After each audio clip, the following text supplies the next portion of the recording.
Yeah.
What's up, bro? There's no paradigm shift or no future cannabis project. So I was hoping somebody would find me on at the right time, looking for the show. There's probably some random folks hopped on to see what's going on, and we'll see if anyone hops in here. I think though we're gonna do. I'll play some more music. We'll show off some the silver and gold. One of the coolest things that happened this week was there's a fella in Canada who knows me from Future Cannabis Project in the Paradigm Shift, who got a hold of me through eBay, and he was looking for feedstocks for his electrolytic silver cell that he learned about making from watching Paradigm Shift. And so I was able to give him some direct education there, tell him where to find them, get the best returns on silver and gold. Anyhow, looks like most of the people were just wanting to see the flute, and they missed out because I'm going to play more flute. Here's my latest offering in silver right here. Let's see, can we get a good zoom on this? I've got these guys listed on eBay. I did 2 of them at 99-cent starts to see what happens. Crazy as shit, I listed a bunch of half-ounce pieces this week. I did one at a 99-cent start, and it went for $65. And all the other ones that I listed at 45, 50, 55, 2 of the 55s didn't sell, 2 of the 50s didn't sell.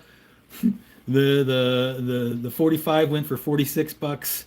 The other 50s went for $50. But then the one I started at 99 cents went for $65. And it's kind of mind-boggling how I've listed stuff in the past for 99 cents and it went for 99 cents. And it's a little sketchy sometimes. What's up, Nayar, Zion? Anyhow, so time for some morning sacraments. And we'll look at some more silver. What is the content? Just whatever I feel like. I'm a fuck Trump, anti-fascist type of person myself, but my primary teaching is all about cannabis and chemical metallurgy. I do silversmithing.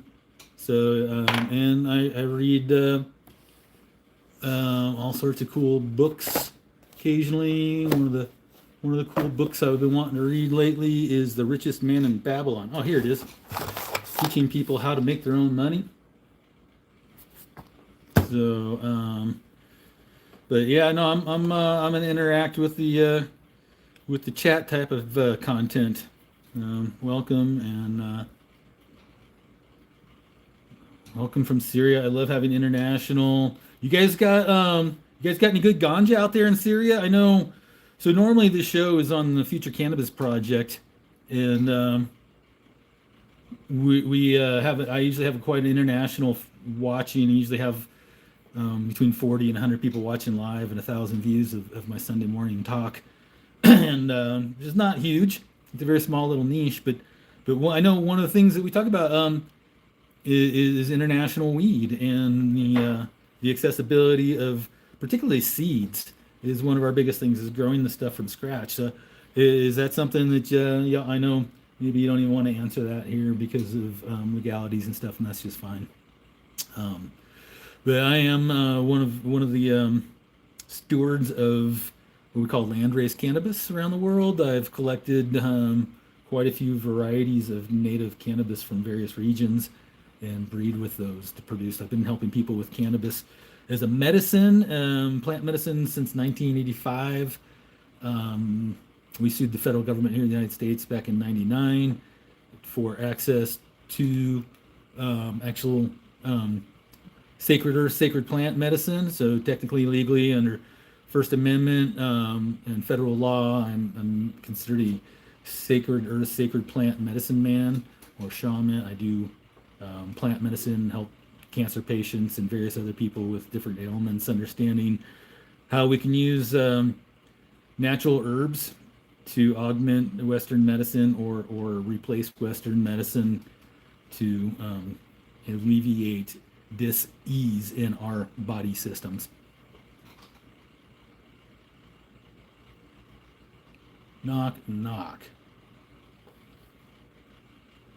Right? Whitcore. No, that's I got quite a bit going on. One of the biggest problems is I don't really chase money, so I'm poor as fuck. And the latest job that I took up was collecting silver and gold scrap materials and turning them into these beautiful pieces of art bullion. Here's a craziest thing though. It's kind of worthless at the moment, even though silver is super expensive. All the refineries, the shops are shut down, and I can only sell London Bullion Manufacturers Association certified silver at the moment, which I don't really. I like to hold on to that unless I'm selling this on eBay for whatever rate people are willing to pay. I started a TikTok account to try and promote this stuff. Slow getting traction there. There's 1 ounce. I call these old world hammered styled, right? I know there's all sorts of different people like their super perfect coins and things. But I went to go sell my gold on Friday, and the guy I sell my gold to was out of money. He sold out of cash. He had bought all the metals and stuff, and the fucking dog eat dog world. It turns out I was doing the math on how much dollars I was going to buy from my gold, so I could pay down credit bills, so I could buy more gold and silver scrap. And I ended up having the same amount of gold this week as I had last week, about 23 grams. And I was doing the math, and I'm like, fuck, price of gold didn't go up that much this week. And it turns out I got shorted, and the husband's always bitching at the wife to write the math down. I watched her do it on the calculator, but I didn't see it written down. And he's like, that's not right. I'm like, you just did the math. So I redid the math 3 times, and they shorted me 500 fucking bucks last week. I was supposed to get 97%, and I got fucking 83% of the price of gold. I'm like, all my week's profits gone, right? How am I living? I think silver's going to go to $300 an ounce. It'll equalize out with gold at 600 or 6,000 an ounce and at 20 to 1. And so I buy and sell, and like I have severe physical issues myself, and it's hard for me to work without being in a lot of pain. And so I have been just selling the gold. I take a job every now and then, and whatever cash I get that comes in I don't need for my bills, I buy more scrap silver and gold, and then sell where I can when I can. Yeah, so this one here, though, I'm glad I changed my process a little bit last week and was in a rush trying to knock down a day in the process. And I took some advice of some other people who said, try doing this. And in the end, I ended up seeing, let's see if we can see here. See these little white spots on there? I ended up missing something, and it's either rhodium or somehow some silver chloride's making it through the system. So I'm going to go ahead and run this stuff through again. And I've got some more gold since I started that I will work into it and see if I can't get a full ounce to sell. Yeah, buy, sell, whatever I can. Your English is just fine, from Sierra. Appreciate you asking. It's, the cost of living here is insane, and it keeps going up. So if I'm processing $3,000 a month, I'm barely making it by paying my bills and my My mortgage, my taxes here in Utah keep going up. Cost of living keeps going up. Thank you. No, it's I should be fully retired as a firefighter, and the doctors all missed that I broke my neck multiple times, right? And so extremely high tolerance to pain, and I kept on working. I was told I had carpal tunnel, which it wasn't. It was severe bilateral femoral narrowing at C5, 6, and 6, 7. So I've crushed my neck twice, and the nerves to come out to the arms were all pinched, which really prevents me from doing a lot of stuff. I went back to doing some carpentry, this construction this past fall, and after 3 weeks, I was not able to sleep more than 3 hours a night because of the deadening pain. Felt like a red hot stiletto, a red hot piece of iron just shoving into the back of my skull. And so they put me on. There is cannabis that helps with that, the THCV, right, and nerve pain issues, and I was able to get some, but to truly knock it down, I went on gabapentin for about 4 months, and then eventually the pain subsided and the drug was worse than the pain. So I'm looking for THCV.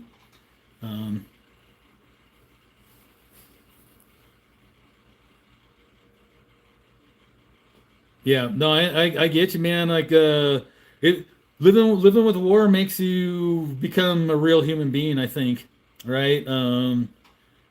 The area I grew up in, and we talk about this, where I grew up in Los Angeles was a war zone, and it was slightly different. It was gang wars, and we had multiple factions of street gangs that were fighting over drug territory, right? And so it was regional warlord wars. And if I wore the wrong colored T-shirt, for instance, I could have got shot. Um, there's I went to a high-end private school in the heart of the city and had to go through inner city life to experience, to get to where I was blessed to have an education.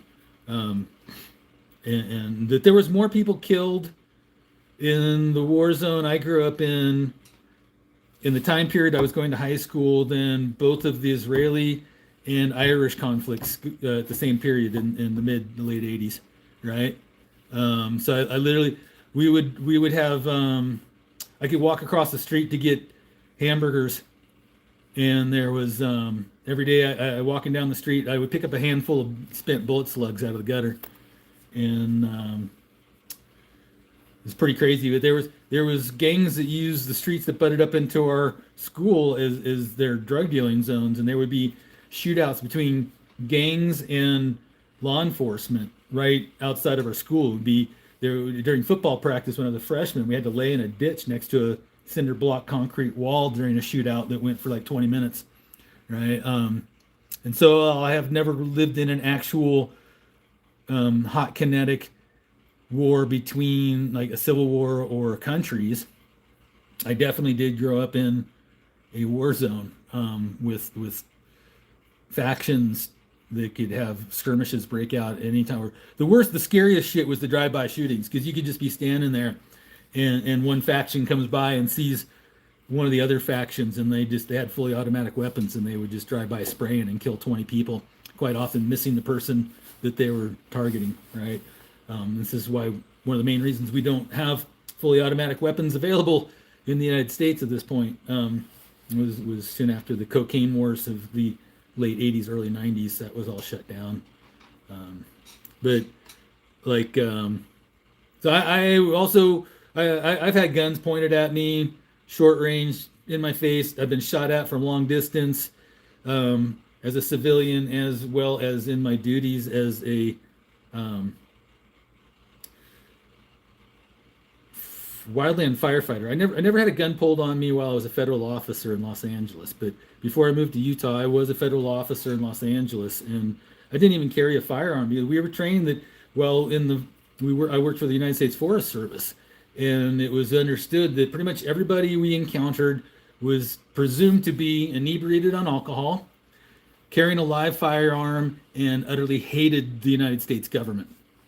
And I was the emblem of the United States government at the time, wearing the Forest Service Ranger outfit and my badge, right? So, well, the majority of people did respect the authority of that, and I never abused that authority, right?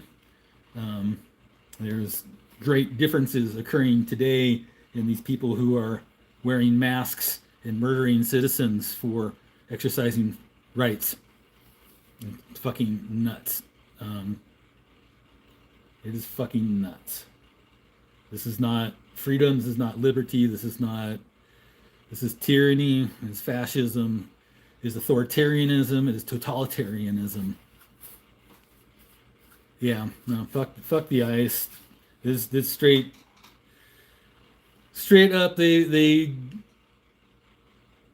have given badges to literally terrorists, nuts, like psychopaths. It's fucking insane.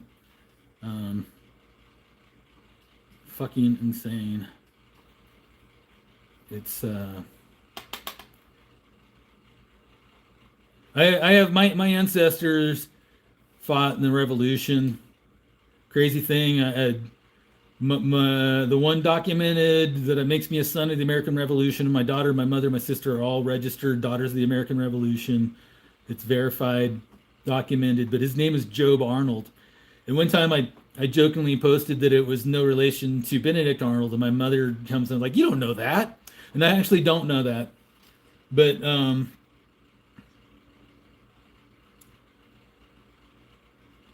I have family and ancestors who fought in every war for freedom. My pop has been an NRA dues paying member forever, and now they're complaining that the victim who was murdered yesterday was carrying a gun legally, never pulled it himself. They took it away from him before they murdered him. Video clearly shows that the officer that shot the guy saw the other officer take the gun away from him before he shot him.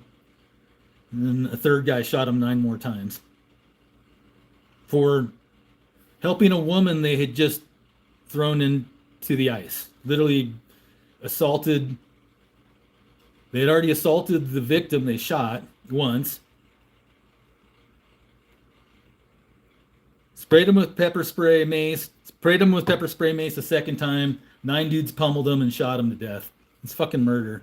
It's fucking insane. No, they didn't plant the auto. The guy was a legal concealed carry permit carrier. And he never pulled his gun out. It was under his jacket the whole time. Slow motion video examination shows the reality of the situation. The guy in the gray jacket walks up and pulls the gun out of his waistband, out of its holster, walks away with it. The shooter officer looks directly at the gray jacket officer and then fires as the pistol has been removed. They all step away after one shot, and another guy shoots 9 more rounds. It was an execution of an United States citizen for exercising his First and Second Amendment rights. He didn't even pull his fucking gun out. He didn't even mention. You can't hear. There's no. The audios have all been enhanced. There's multiple angles keep coming out. He never even said he was armed. He asked him, like, "What are you going to do? Kill me in the street?" Yeah, so you're going to kill me in the street? I did nothing wrong, and they killed him. That's pretty much what the fuck went down.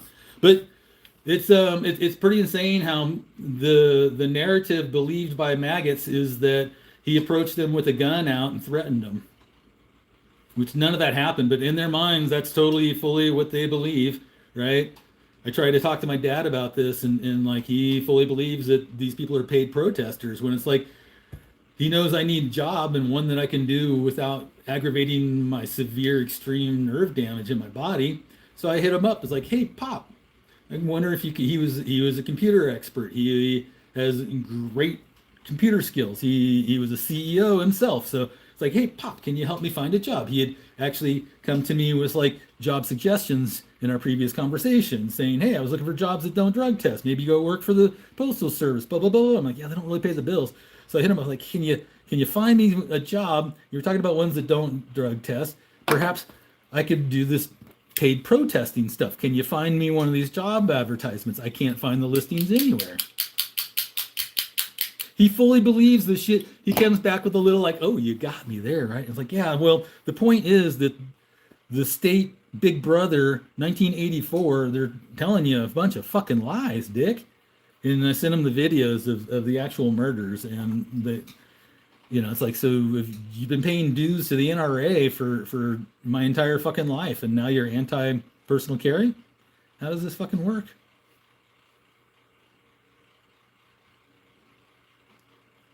It's fucking mind-boggling. It's mind-fucking-boggling. Pop identifies as a Catholic, right? A lot of the Nazis identify as Catholics. And I asked him, like, do you believe that the soft Nazis that identified as Catholic are out of purgatory yet? Right? It's and they're all fearing for the illegal aliens, right?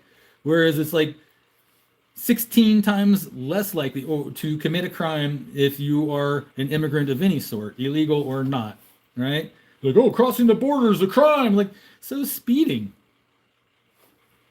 All of us exceed the speed limit in our vehicles, and that is a greater crime on a federal highway than crossing the border is, right? Reckless driving, 15 miles an hour over the speed limit on a federal highway is a felony. It's fucking mind-boggling. I think religion is just a thing to make themselves more innocent. It's a great excuse. I claim that all religions are false. I was raised in religion, and I almost became a priest multiple times. I relapsed I examined multiple religions, and I found that every single one of them claims to be the one true way. And when I was on military base, Camp Pendleton, in 1985, I witnessed there was a Muslim, a Buddhist, myself, a Catholic, and then there was 5 other denominations of so-called Christians talking about religious beliefs, texts, and books. And before I knew it, the 5 other so-called Christians were in fisticuffs, literally physically beating the shit out of each other. Literally beating the shit out of each other over which version of the Holy Bible is literally the Word of God. Somebody's just commenting that I've never read a book. Here's a few of them that I read on the regular at my desk.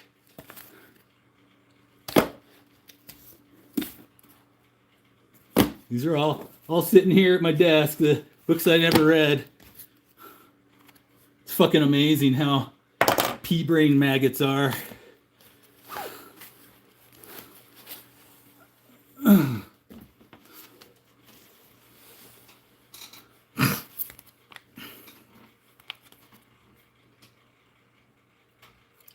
So all that stuff, when we actually read those books, there is one common thread that rolls through all of the religious texts, all the religious ideals of all religions, and it's the one true thing that when Jesus was asked what the one commandment was, there is but one commandment.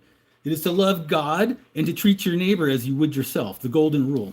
If you can abide the golden rule, if you can even contemplate it, right, and understand it, to do unto others as you would have for them to do for you, is the one pervading truth in all religions.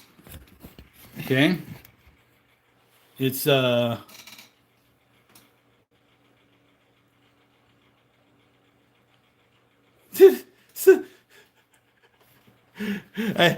right. I actually have a science degree. I graduated with a 4.2 from Cal Poly in San Luis Obispo.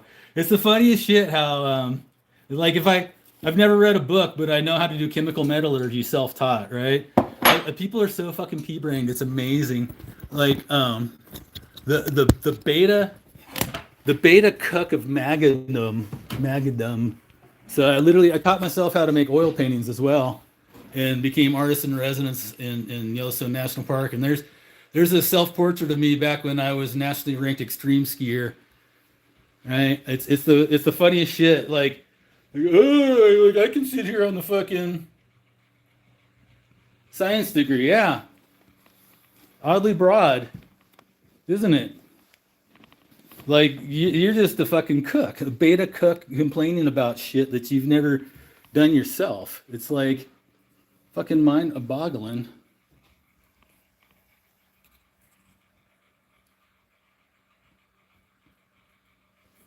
No, I actually did not YouTube Google how to do all this. I started teaching myself how to oil paint when I was fucking 14 years old, dude. Google did not exist.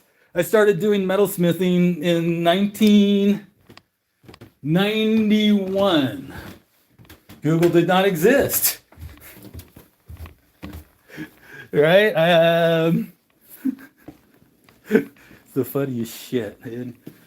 P-brain, beta cook, incel. Right, let's see here. Yeah, there we go. My science degree diploma.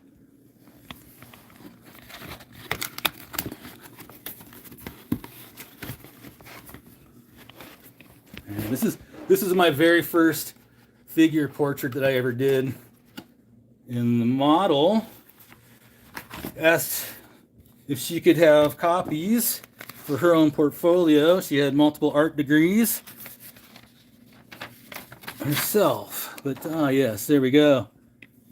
An actual university diploma for a Bachelor of Science degree, bitch.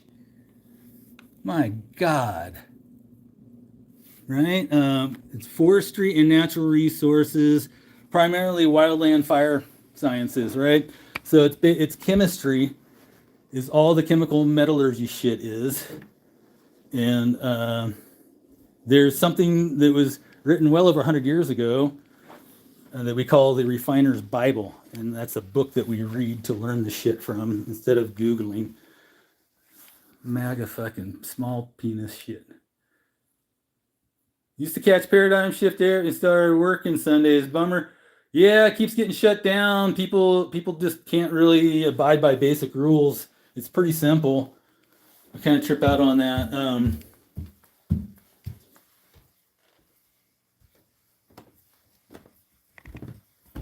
Reference. It's epic. Yeah, no, I didn't take biology. I did take biology 101, and I aced it.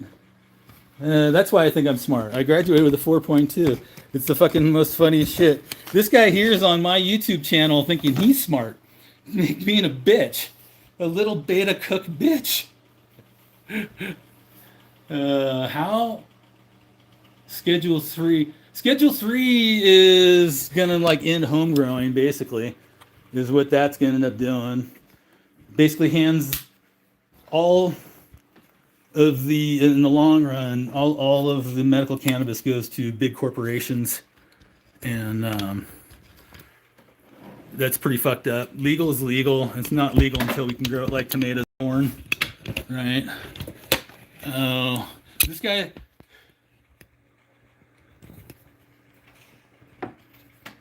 Oh, fucking Rafez. Rafez is a Satan worshiping minion of.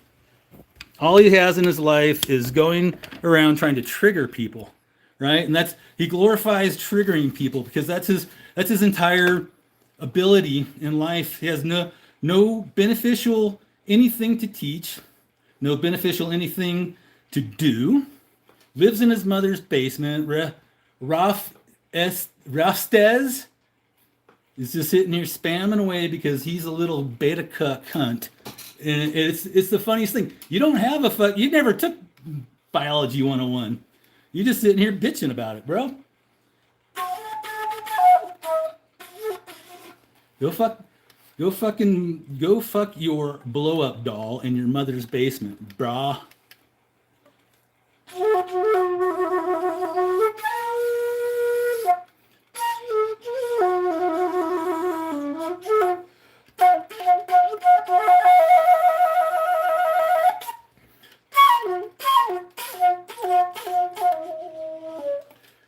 The fucking glorification of idiocracy is mind fucking boggling. How these people are like, oh, you think you're smart because you took biology 101. I was like, the fucking dude. I fucking did science in the field that changed the laws of the United States. Going out in the field and studying plants and observing how they were affected by wildfires. It's just fucking, it's so, that requires advanced statistical regression analysis. Math, I couldn't do that math now. Right? And you would never be able to do that math. I've never been to a rave. What do you know? How do you know what raves smell like, dude? It's fucking mind-boggling. What a pathetic piece of shit some people are. Like, you really have nothing good to do. I bet you identify as a Christian, but you're sitting here being devil's advocate. Forestry is not basically gardening, and anyhow, gardening is a very fine art. I also do.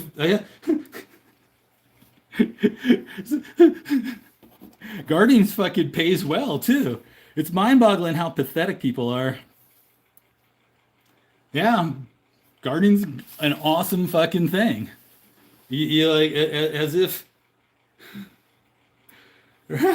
It's like it's literally a required thing in society is to have gardeners, and gardeners are paid very, very well. People who just cut lawns make six figures. It's, it's just MAGA is so fucking stupid. They just guzzle fucking. No, I got to. It's this. He's pointing at me, but three of them are going back at himself.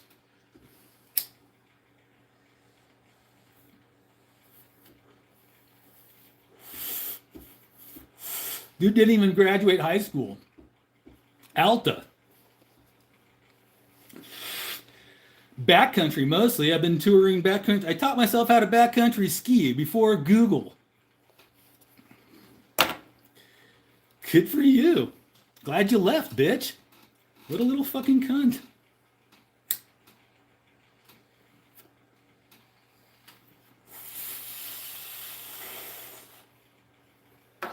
Oh, let's meet up, bitch. I'd love to pummel your face. See what a fucking cuck you truly are, man.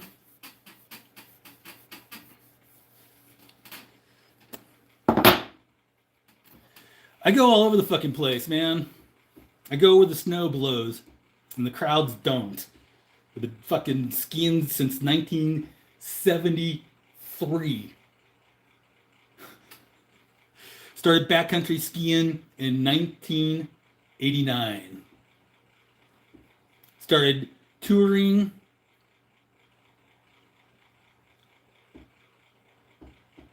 Was it 70? No, had to have been 82. 82 was the first time I took a tour, but it wasn't backcountry.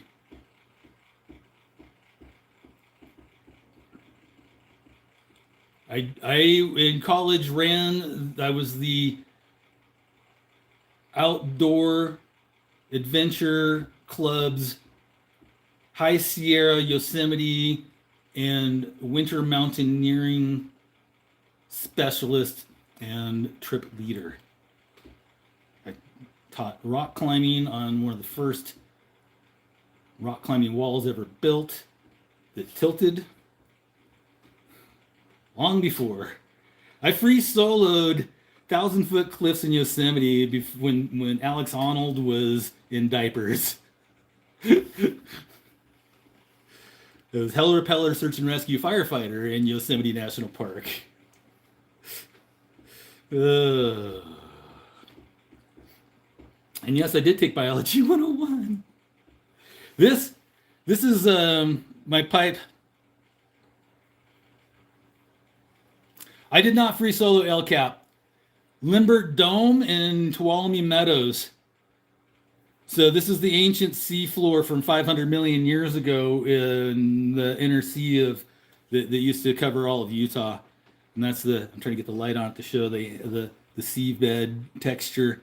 And when I carve these, this comes out of Delta, Utah. There's shale beds where they get trilobites. And there's pockets of this. Thanks. That's no, long before Bonneville. Long before Bonneville.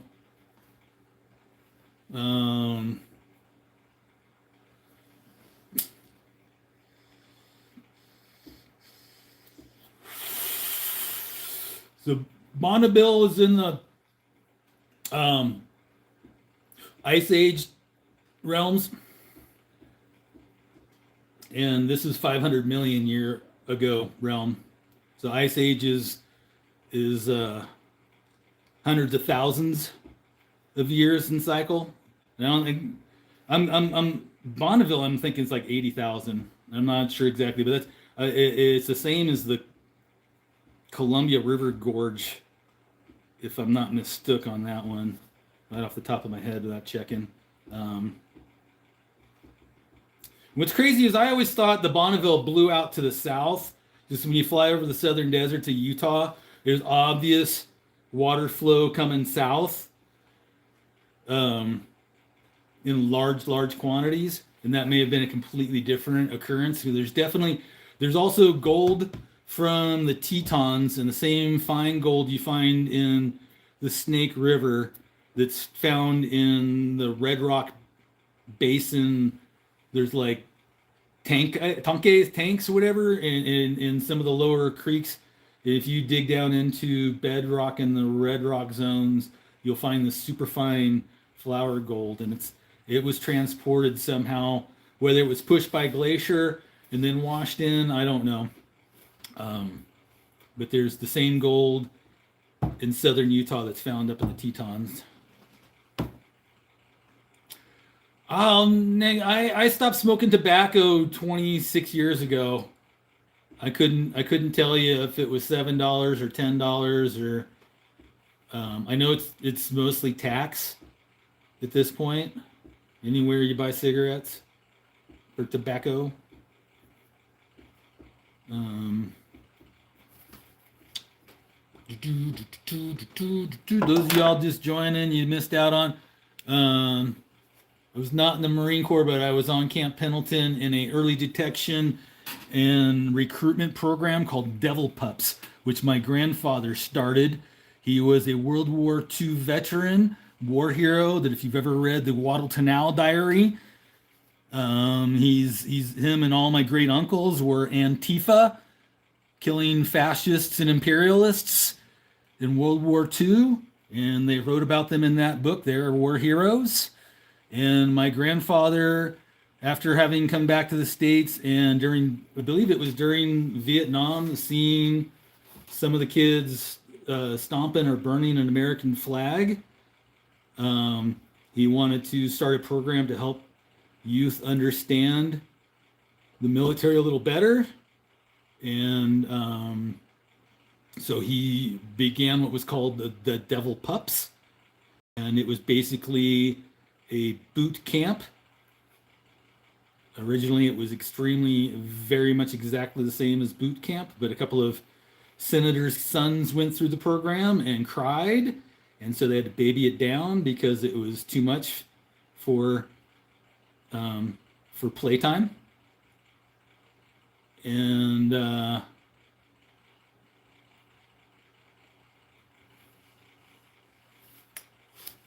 anyhow, so the Reaper. I don't remember the Reaper. Oh, the Mountain. Um, when so yeah, when there was old dad. There was a couple of mountains we had to run up a couple of mountains. We had to jump the platform. We had to go underneath razor wire. But when my brother did it a couple of years earlier, before the senator's son, the razor wire had live bullets and tear gas going over your head too, right? So we did things like I got in trouble because like dudes were crying on the 30-foot platform, and you're supposed to do the full on jump it off like this with your toes pointed into the water and shit. And so I walk up to the platform and assume the position they tell me to go, and I go into a full spread eagle in the air and resume the position before I entered the water, and they didn't like that. And then when we were running up Mount Motherfucker, I kept on running up ahead of all of the full platoon, and then ditching off in the brush and camouflaging myself and scaring the fuck out of my sergeant and fucking sneak attacking on them every time they passed. And so they gave me a C pass and asked me to come back to be a recon ranger. I was at that point very cognizant of having an eternal soul, and the as I spoke about earlier, the one purveying truth in all religion is the golden rule: do unto others, and like there's no just reason for me to go into a military. We had to do shit like we whirled around the back of cattle cars and had to hold our hats over our lids up over our head for like fucking 2 hours in the back of a fucking cattle car. If you never held a fucking ball cap over your head for 2 hours, you don't know what the fucking pain is. And anybody who came down past a fucking quarter away, we had to start back over on. It was supposed to be like a 20-minute thing, and dudes just kept on fucking up. We did some pretty serious shit for kids, but anyhow, that's when it was very clear to me. It's like I'm not going to go around the world and be in a secret force that's killing brown people who are poorer than I am for trying to defend their own freedoms, right? And there was some just cause, which there now is, our own fucking government coming after people who are exercising freedom, right? And it's just fucking these, like, don't those guys have a fucking taser?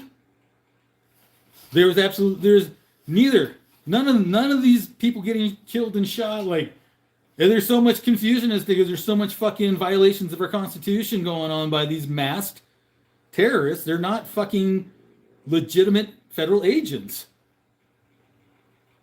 They don't have any training. They're fucking being hired because they want to go out and do this shit.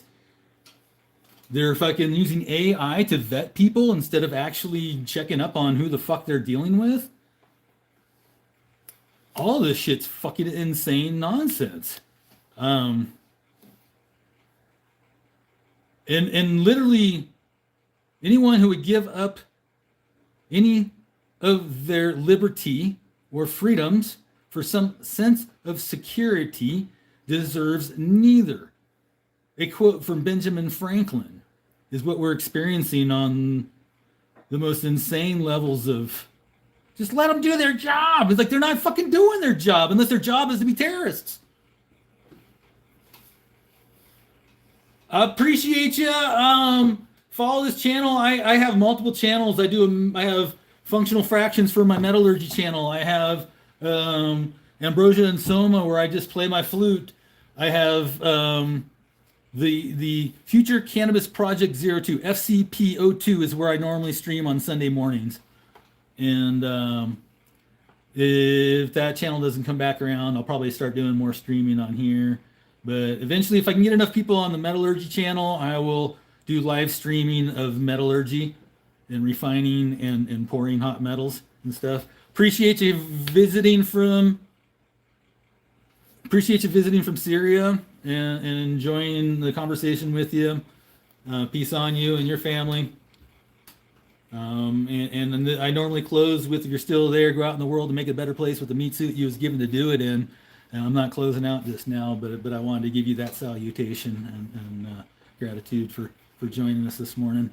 Did I show you guys?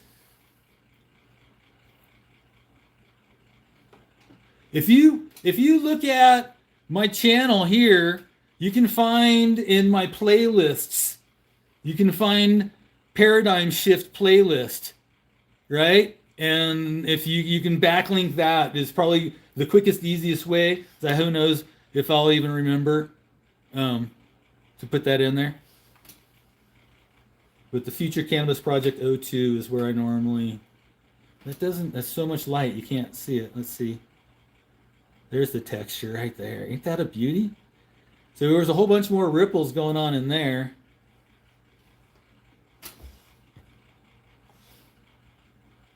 There it is.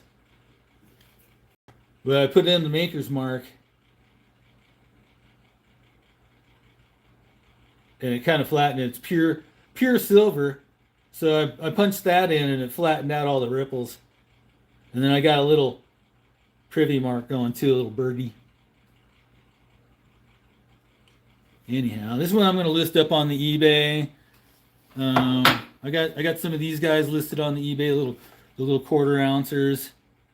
This one, nominally, so this is the first. It's serial numbered. Zero. What do I have? 026 for the year, and 250 for the quarter kilo size class. But it's 247 grams. and 001 for it being the first in the series. So I'm going to be producing some more of those. And I'm looking at some other molds, but damn, I need to sell some silver before I buy more molds, but I think buying some better molds might be better for selling more silver. Who knows? What would you buy? All right, there's my last week's refining of gold. Some of that gold I've had sitting around for a while, though. I need to, with the backup in the silver market, and you can't sell scrap right now, and refinery's not buying anything but London Bullion Manufacturers Association produced bullion. My silver is worthless unless I can sell it on eBay, and so I went to sell my gold, and the guy was out of money because he was selling so much. There, you got it. Yeah, thank you. And crazy how that works, though, huh? But if I didn't have to sell my 100 ounces last year to get through my surgery, I'd be able to freaking pay my house off here in a few more months. I was doing the math. I was like, I got like, if I sold all my silver and gold at market price today, I'd have 50 grand. And I owe like 90 on the house still. So I'm just going to keep holding my breath and make sure I keep the mortgage and the bills paid. And I'm looking for a job.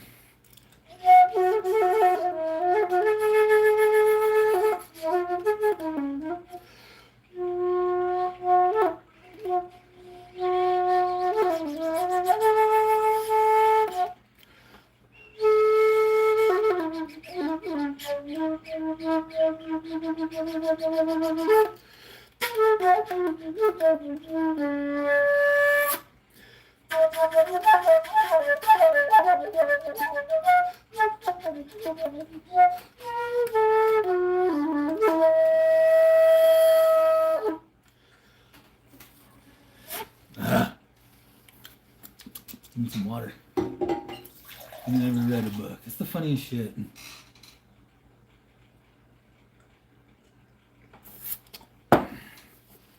Yeah.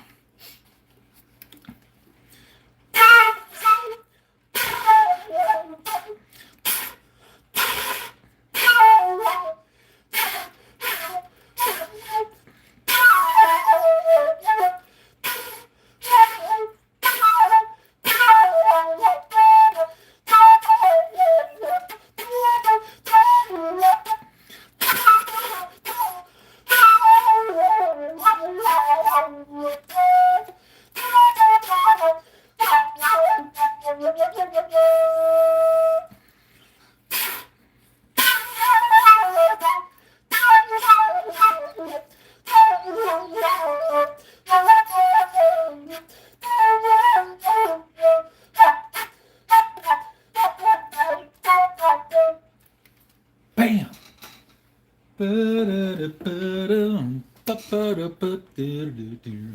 Well, we might as well do like we normally do.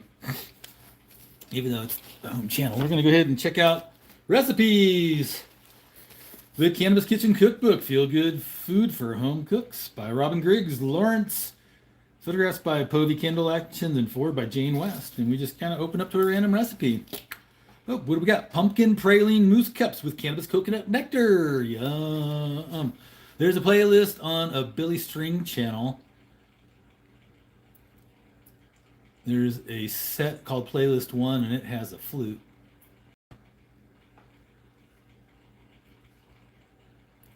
Where's that? Is that on my stuff? Or on a Billy Strings channel? Set list or trip? I don't know if I'm looking at my own when the feed shows it to me or someone else's or... Oh, do I have glasses? I think they're right around the corner here. There's some definitely glasses. All right. Oh, that's funny. I should do that. Pumpkin praline mousse cup. All right, there they are. Aren't they pretty? All right. Not a fan of processed sugar. Scott Dura keeps it to a minimum in this dessert, using it to only lightly coat the pecans for the top of each mousse cup. Scott folds half a cup of cannabis oil coconut into vegan, sugar-free mousse made from pumpkin meat and coconut nectar in these nicely contained desserts. The mousse tastes like pumpkin pie with slight cannabis undertone that's largely masked when it's piped into chocolate cups. Scott sweetens the mousse with coconut nectar, low glycemic syrup made from coconut blossom sap that delivers vitamins and amino acids, and thickens it with Irish moss gel, seaweed that's high in antioxidants, vitamins, minerals, calcium, and iodine. All of that gives this mousse beyond dessert nutritional value, but Irish moss isn't always easy to find. You can order it online if you can't find it locally. If I'm not mistaken, we use it in... Oh, nice. Right on, T-Man. Live performance. I'll check it out. Sometimes I'm trying to do things on the flute I can't do because the lips aren't the right... they're dried out. Or, yeah. Let's see. But Irish moss... okay, beer making. Sorry. I think we use it as a clarifier in beer making, traditional style. I haven't made beer in 20 years since my daughter was born, but I used to make 3 batches a week. And if it seems to be something...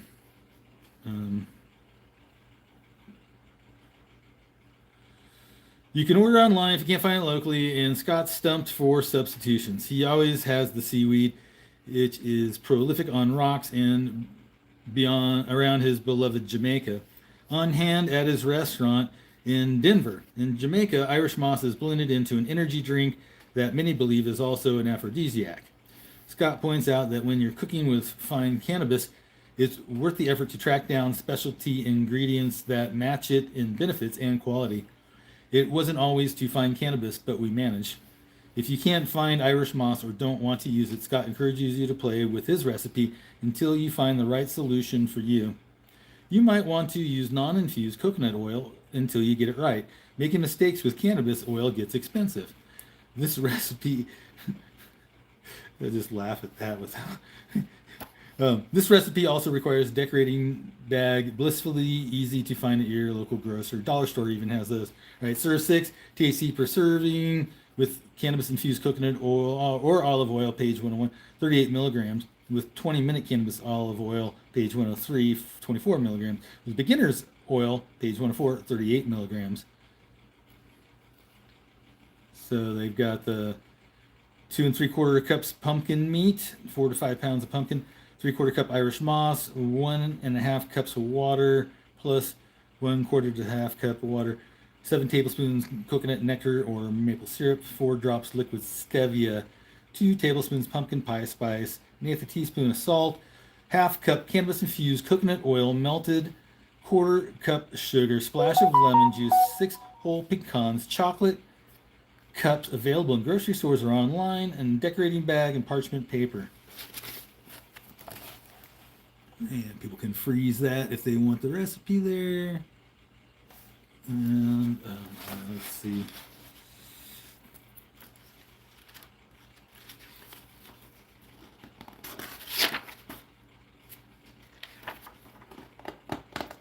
I'm missing a page. They're stuck together. They're stuck together. All right.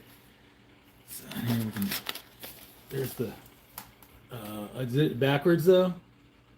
It's probably backwards. Pumpkin praline mousse cups with cannabis coconut nectar. Preheat oven to 350 degrees. Cut pumpkin in half. Scoop out seeds and pulp. Save the seeds for roasting. Place pumpkin cut side down on parchment lined baking sheet. Bake until flesh and easily pierced with a fork about 45 minutes. Remove from oven and scoop out flesh into a bowl. Rinse Irish moss well. Place in a saucepan. Irish moss tends to be very oceany. Place in a saucepan with 1 1/2 cups of water and boil on medium-high heat for 15 minutes. Remove pan from heat and let cool for 15 minutes in blender, mixer, or food processor. Blend Irish moss, cooked pumpkin, coconut nectar, or maple syrup, stevia, pumpkin pie spice, and sea salt until completely smooth and creamy. Add coconut oil and blend to incorporate. Peel paper liner from chocolate cups and arrange on a platter.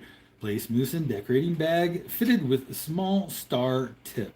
Place mousse into chocolate shells. Refrigerate. Place sugar and lemon juice in a pot and add enough water to make the mixture resemble wet sand.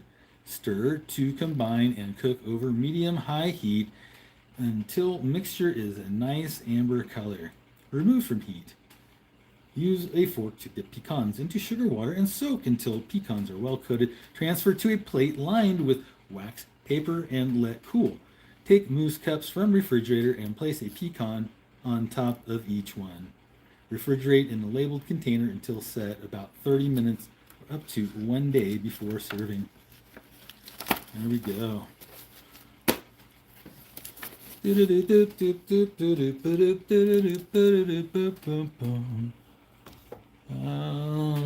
to do? What to do?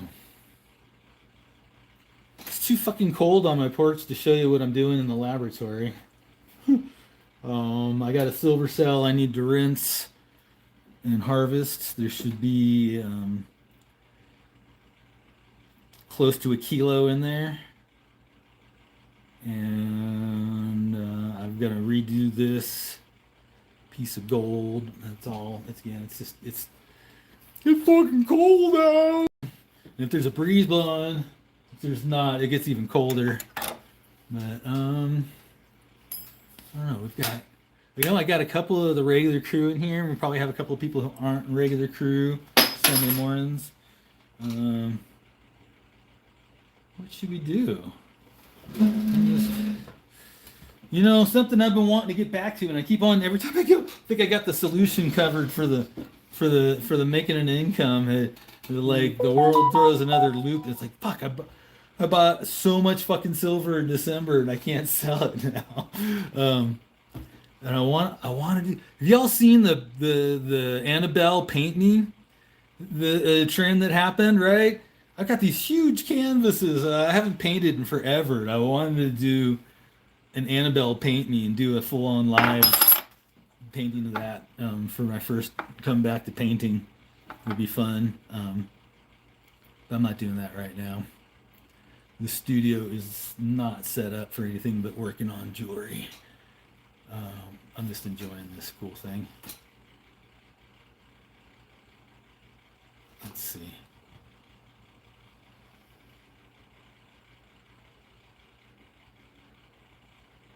Not quite sure. Almost. It's so close. Getting sure. Is gold.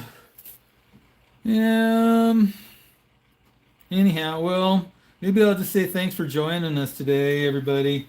I can't think of what else to do this morning. That mom sending me a text and watching at the same time. That's funny. Could be. I know my parents watch occasionally when I do little blibbits, and they never do anything but mention it later when we're having conversations.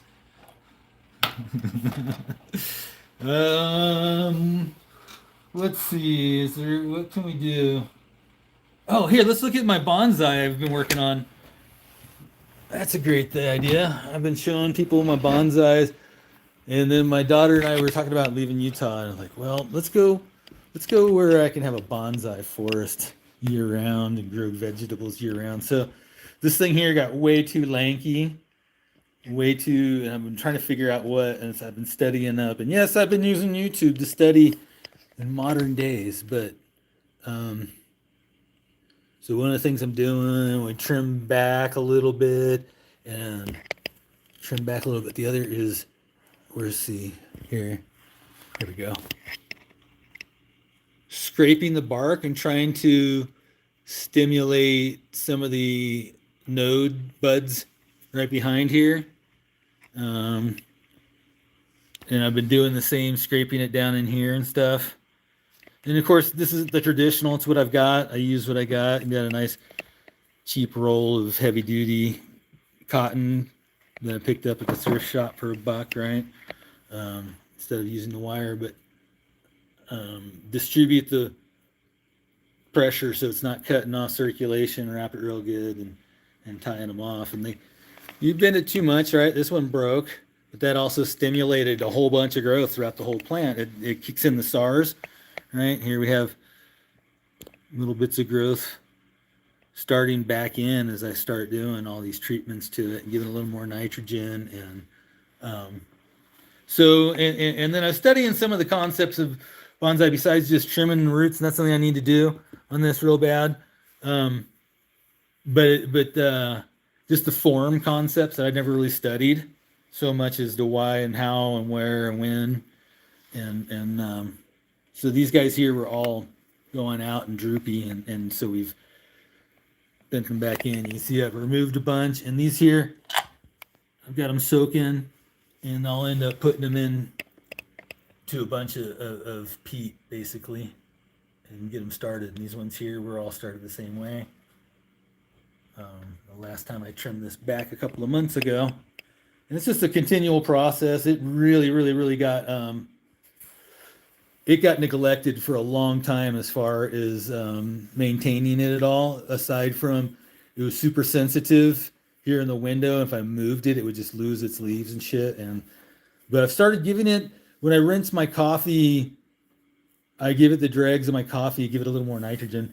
Now this one here, this is an orange tree that was in the house when I got it, and it has been hurting all winter long. It was turning yellow in the fall, but it has got new growth, and I gave it a bunch of Labs lactic acid bacterial serum, and I gave it and let it dry out, and then I gave it a bunch of iron. And so, but this is one I've been having fun doing silly bonsai shit. I tied that in a knot years ago, gin, but I'm waiting for it to rejuvenate a little better. I've been spraying it also with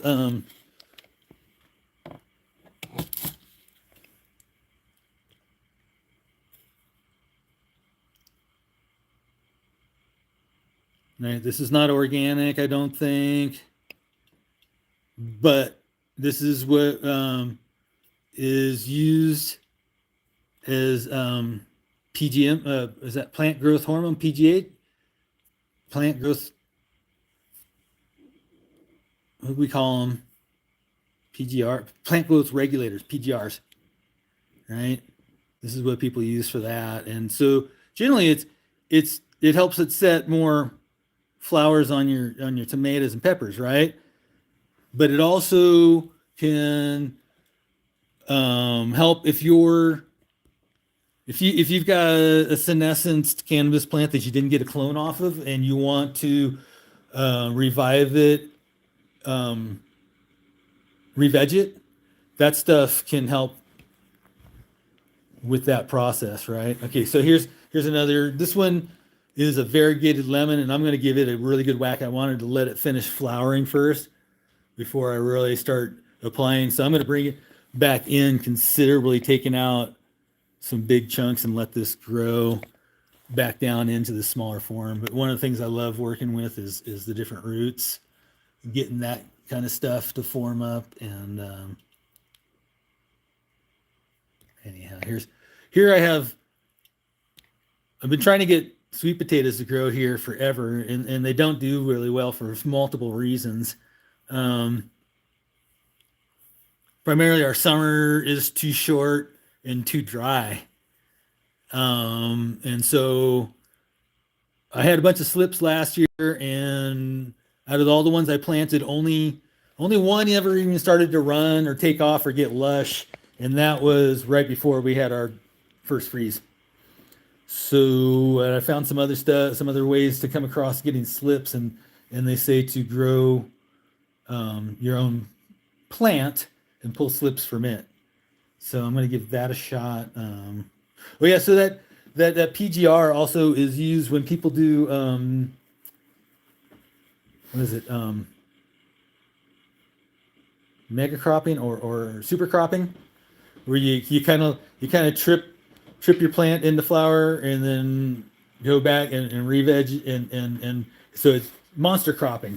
Okay, so you can use that for monster cropping and keep it really short, keep it from stretching and keep it growing potently that way. Let's see what else.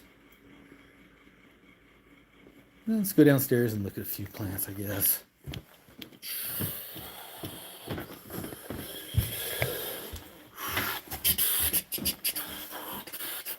I've been getting occasional chicken eggs. Not every day, but all right. This one here is a lime, and it has a huge fruit set this year. Hopefully they all stay there. It doesn't have a lot of leaves. We gets a goodly amount of light comes down in through here, but and plumeria over here. All right, but getting enough water. But I think it didn't have a lot of summer. It was on the porch under the big tree, and do the best you can. This one's had a bunch of diabasses. Tons of leaves fell off when I came into here too. You can see I just mulch it over. And it's got a pretty cool base to it. Of course, the cactus garden.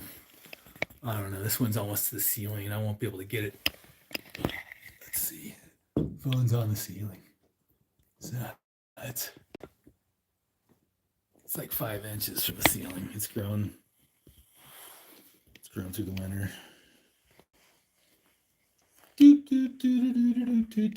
So, I haven't really had times. I've been trying to get the metal refined and sold, and doing some projects for other people. It's too fucking cold in here right now. And I can't sell the metal. I might have to take this back, is why I haven't taken it out of the box yet.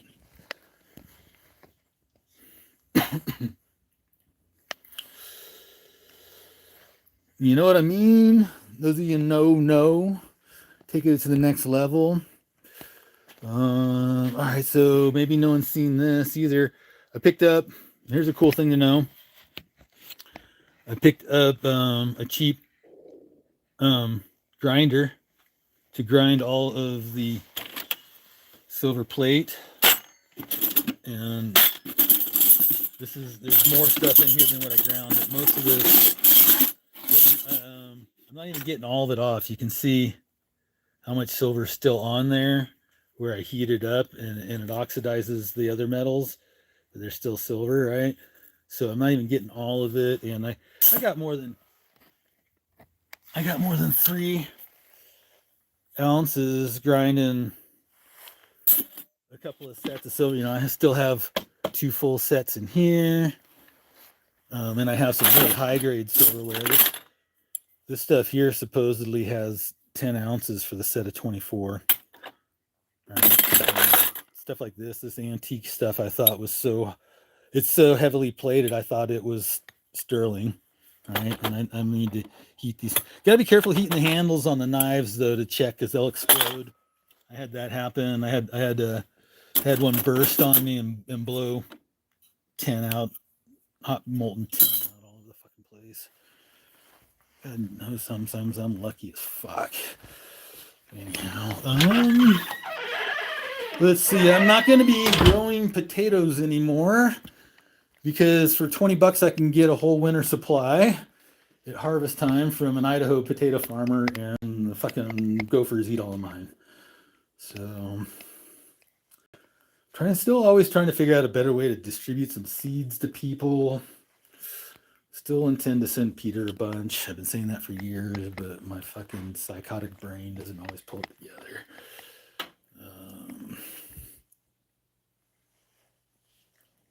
Here I have presets of, these are 2 bits worth of silver, 7.77 grams. So I weigh them out to 7.8, because there's often some sticks in the crucible or whatever it is. These are 1/4 ounce presets of silver, and these are 1 ounce presets of silver for when I go to pour. I have those ready to go, and I can conserve energy in my recycling process, because you got to use a lot of heat, a lot of energy to get the metals to do the thing you want them to. And anyhow, having a preheated furnace is great. Preheated crucibles is great.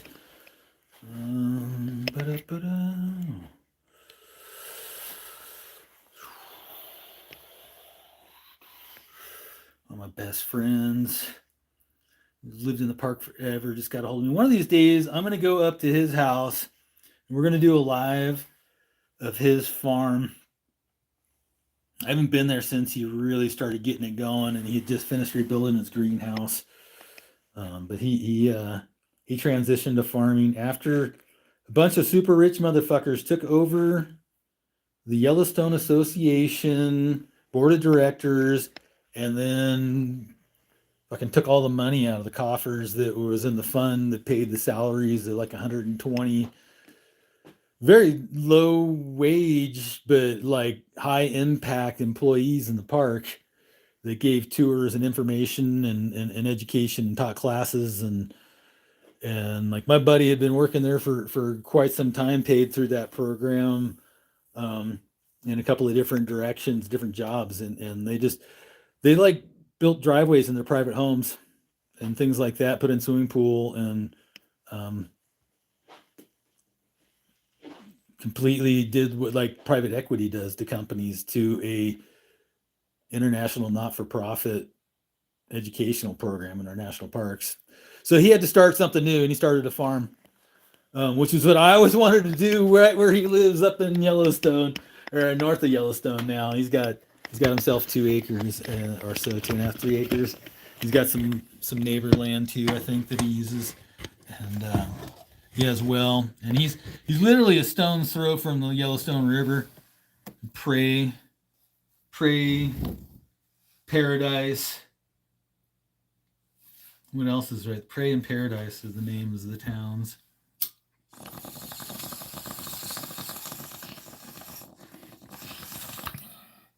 I was his best man at the wedding.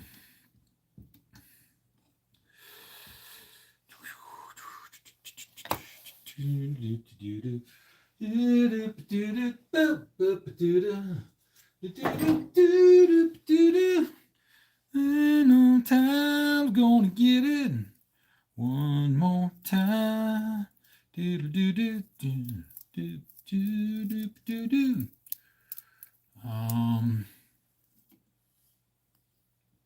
So besides the cannabis for that freeze dryer, I've been wanting one of those fucking things forever. Like, I got so much fruit in the yard that would be so much easier to preserve by freeze drying. Puree it or just slice it and dip it in pineapple juice first. Definitely I've been camping forever, but freeze drying soups and shit for backpacking, holy cow. Let me tell you, there's a lot of good uses for those things. And you can't just air dehydrate soup. That doesn't really do the trick.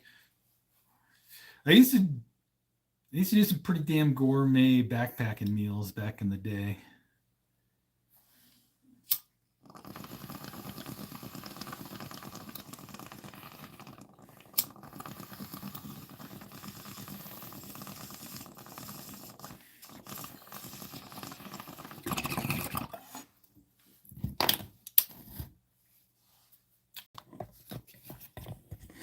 So bummed I let that plant go because I had really bad PM this year. I had some stuff early season that was good, but like all the late season plants had really bad PM, so they.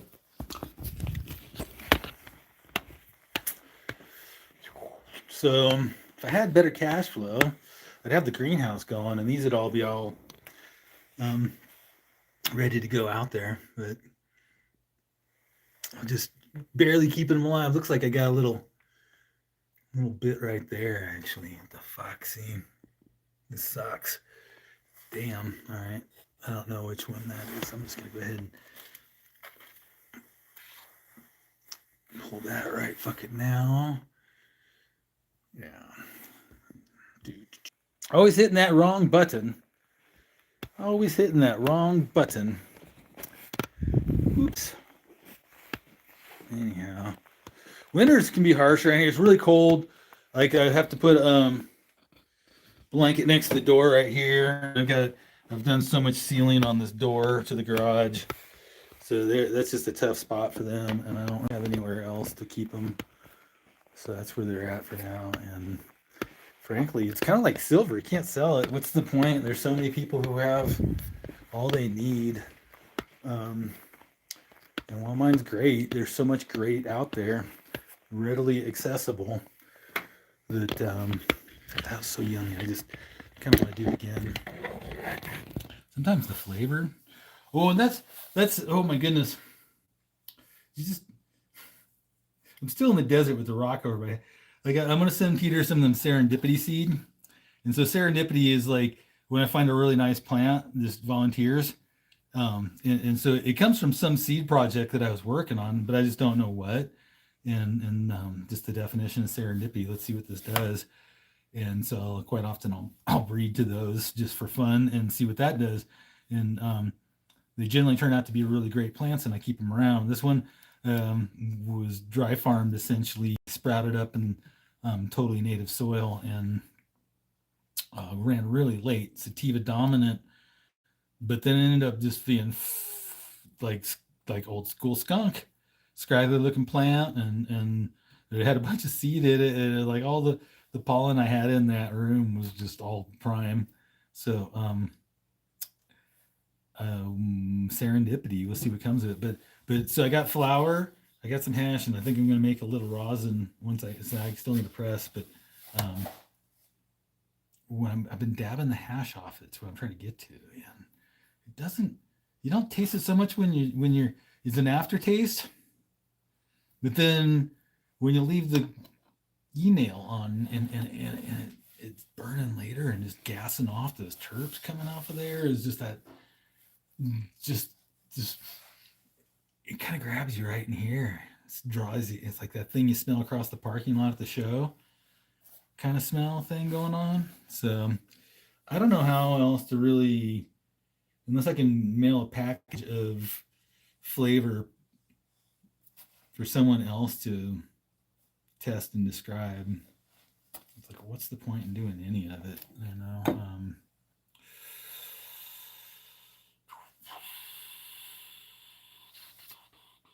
Where did oh, right, finish that one.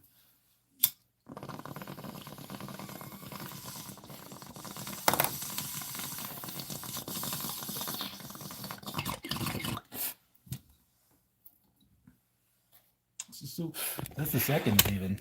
It's still yummy. Just so yummy. Alrighty. I think I'm gonna start just selling jewelry. I got so much jewelry. Should we sell jewelry? I got jewelry. So here's old diamonds. Some of them are set, some of them are loose. Those are all natural diamonds, not synthetics. They're worthless. No one wants to buy those. Let's see. There's a ruby and a bicolor sapphire. They're natural. And until I get them certified, they're worthless. Do I have any emeralds? They're just teeny. Can't pick them up even. There's some beautiful opals. Oh, let's see, there we go. Beautiful opals, but they're so hard to photograph a good opal.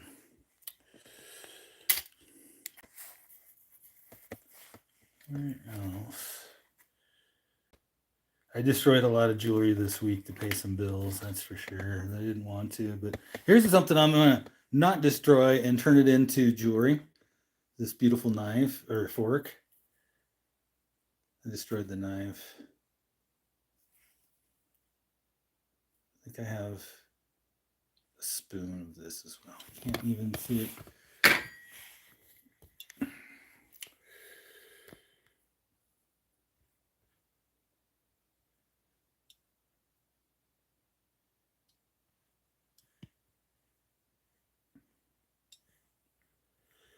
Some of the stuff, it kills me to melt her down, but it's like I bought it scrapped because nobody else wants it a long time ago, and it sits around. And it's like, fuck, I can't.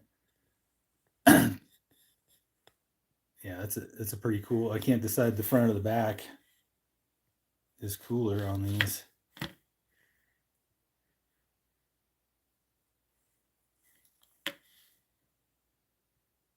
Snake in the grass.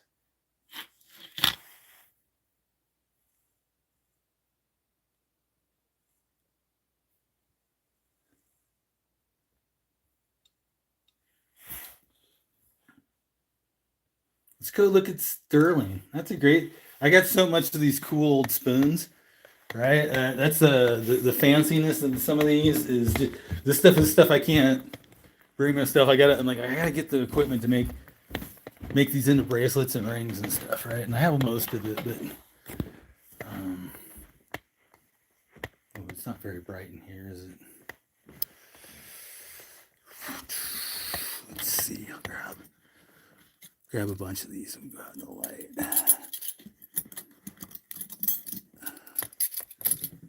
It's crazy how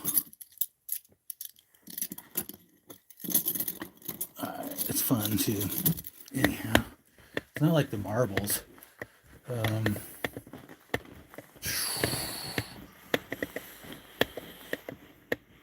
Yeah, this will work.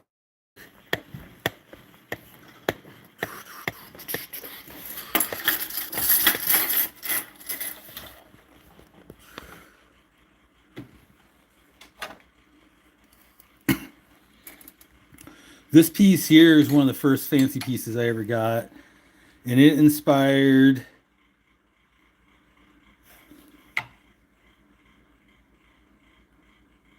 Is it this one? Pretty sure, yeah. That scroll work there ended up inspiring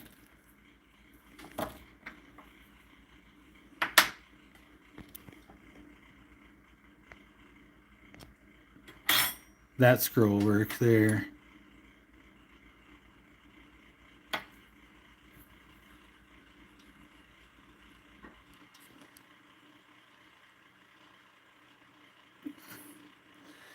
And I did the guy who did the actual making my steel strike mark. He changed it a little bit, so I had it kind of like that and this, and he ended up making that B form. But oh yeah, no, that's just it on this old school. It was so inspiring. It's like we don't have anything like this. This came to me actually. The guy gave me. We were at the refinery, and I was selling something, and he was, or maybe I was buying. I think I was there to buy stuff that day, and he was trying to sell. I think he had plate silverware, big box of it, and they're like, we don't buy that anymore. And I'm like, I'll take it. He gave it to me, and this was mixed in with.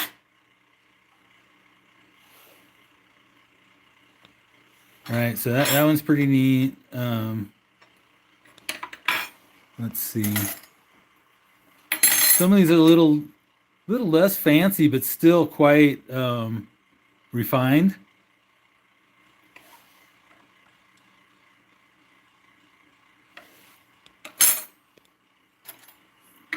Here's one I got someone sent for seeds.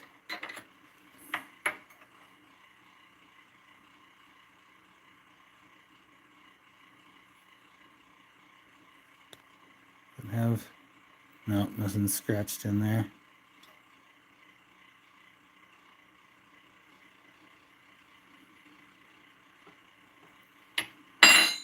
This one is a pretty neat little Dematisse. There's all sorts of stuff going on here. Let me see if I can really zoom in on. So this thing is only 3.5, 4 inches long. You got Bacchus dancing around.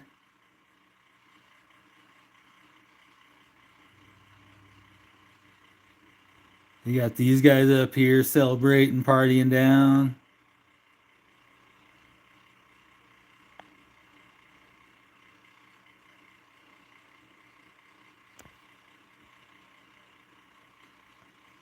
So, and it's teeny. All right, it is teeny. It's gold washed on the bowl, but the silver comes through when it oxidizes. And the best I can tell, this was produced in like 1984. Some hallmarks right there.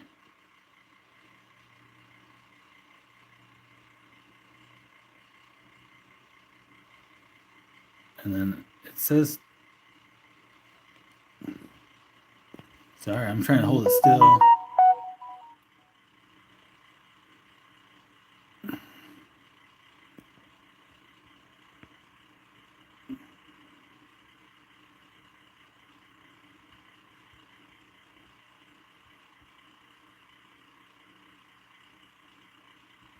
Pretty tough focus there. Anyhow, yeah. And I got 3 of those.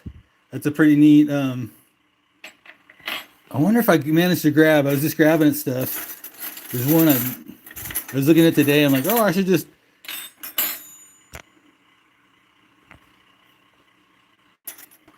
This one's hallmarked from.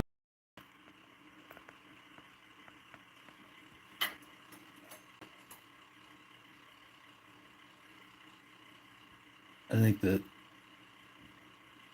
Edinburgh, Lion Passant, and then Young Queen. One of the, oh,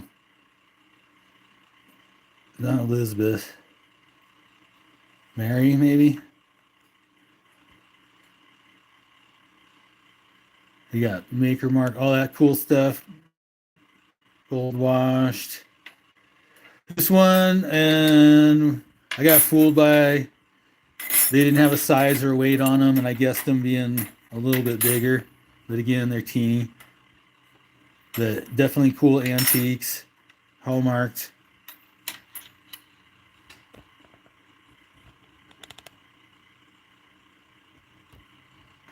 All right, there's another one that I really, I don't know if I grabbed it. Here's more of that, same as that fork downstairs. And, here it is. There's some fun stuff here, right? Some plain, beautiful, some big old chunkies. Some of this, it's nice to have as reference when I'm trying to figure out what I'm looking at. This thing here is really thick and heavy. That's solid. More like 2 ounces than an ounce. Most things are like an ounce, and this one here looks big and chunky, but it's way thinner. Right? And like if you saw those two next to each other, this one's almost twice as heavy. It's so much thicker. So it's nice to have reference like that. This one's pretty neat.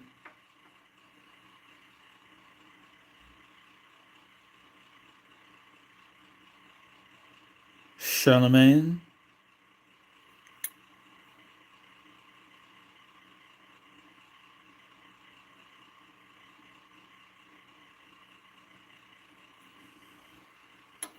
And so there's all sorts of souvenirs, right? But this guy right here, this hors d'oeuvre here, this is the one I'm like, where'd it go? Okay, so it's super thin, ornate. Look at this face.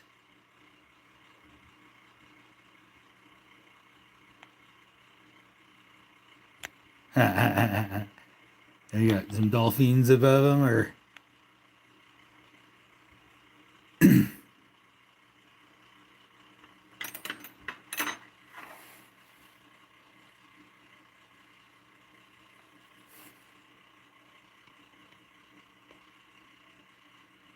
don't know that mark. Let's see.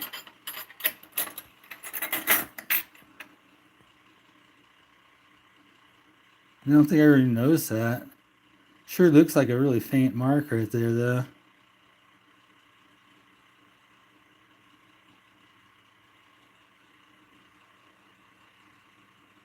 It's definitely...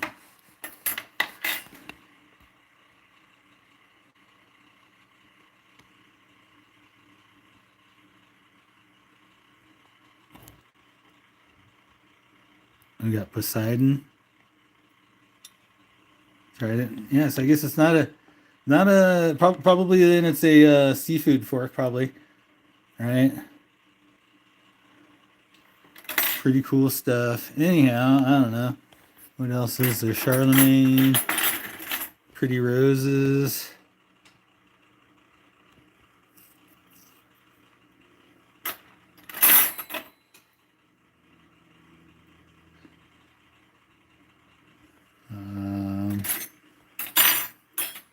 Oh, what was the one I had out this morning? I don't see it. I put it away. It was. I bet it's sitting. I bet it's sitting right over here. Let me see. Let me take these off so I can see. Yes, there it is. Cool. All right. Freedom themes today. All right. Cool.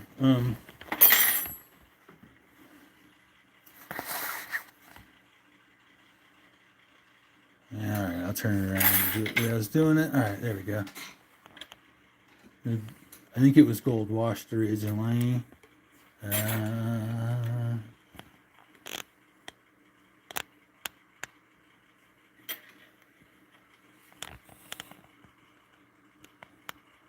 Minnesota.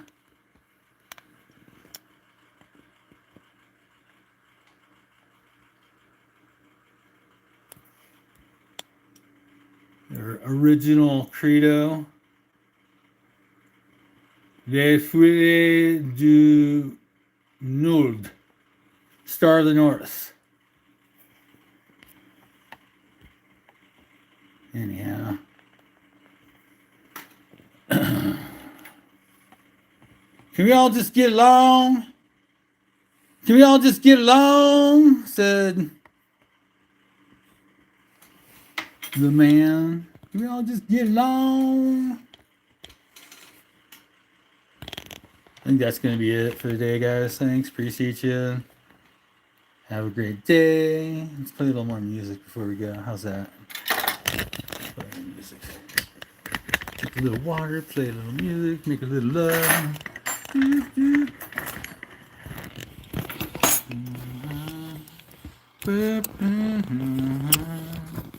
Oh, phone. There we go. You're welcome. No, I literally just melted down as much of old stuff that I didn't really want to, but it's like, it wasn't worth keeping. Old bent up coin silver mostly. It's just like, oh, it's a cool old antique, but it's just, it now become that, right? And right now, I can't get the price of silver for the silver or the spoon, so there's no point in doing anything to the spoons. The ones that are really nice. Just like, I'm going to start selling jewelry as well, because I can probably get more money for the jewelry, as good jewelry, and or people paying scrap lots, than the time it takes me to refine it, and still profit from the prices I paid on. I have so much jewelry.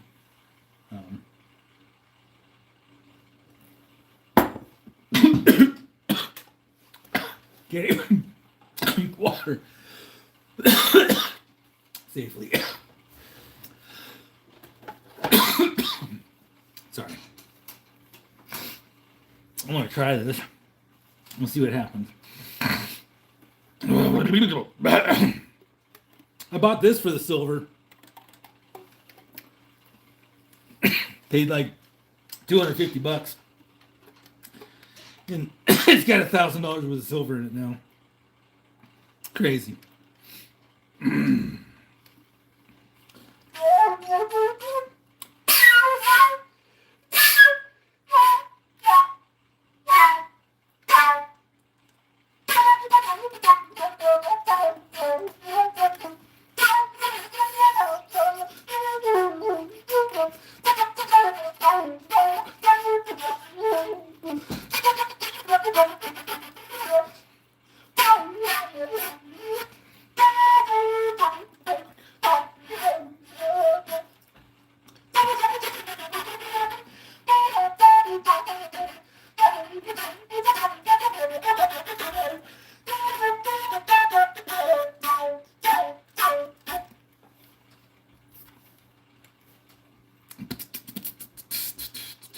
when you take a shit on a sidewalk, can you call it art? Not the first time.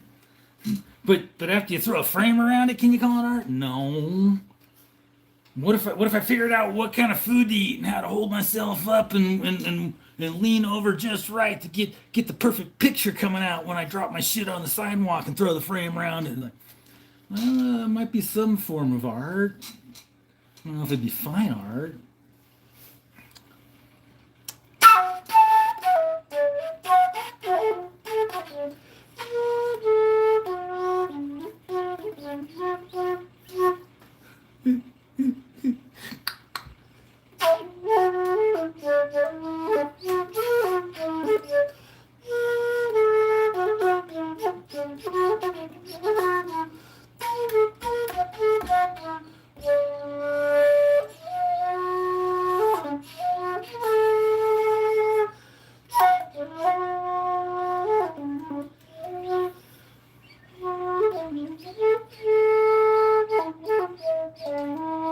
There's more fun spoons here.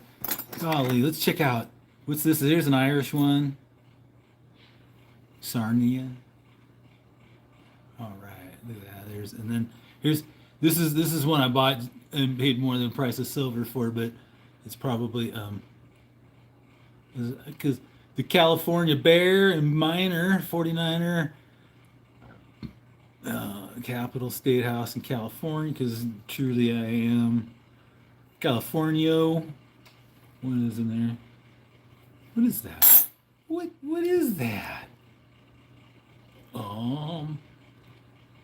Bitchin', huh? Columbia, Eureka. Bread basket, things you can grow in California. I think that's it on that one. Sterling.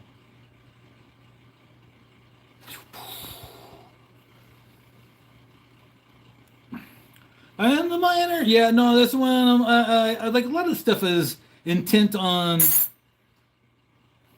I really don't want to sell my silver right now. I'd rather have a job.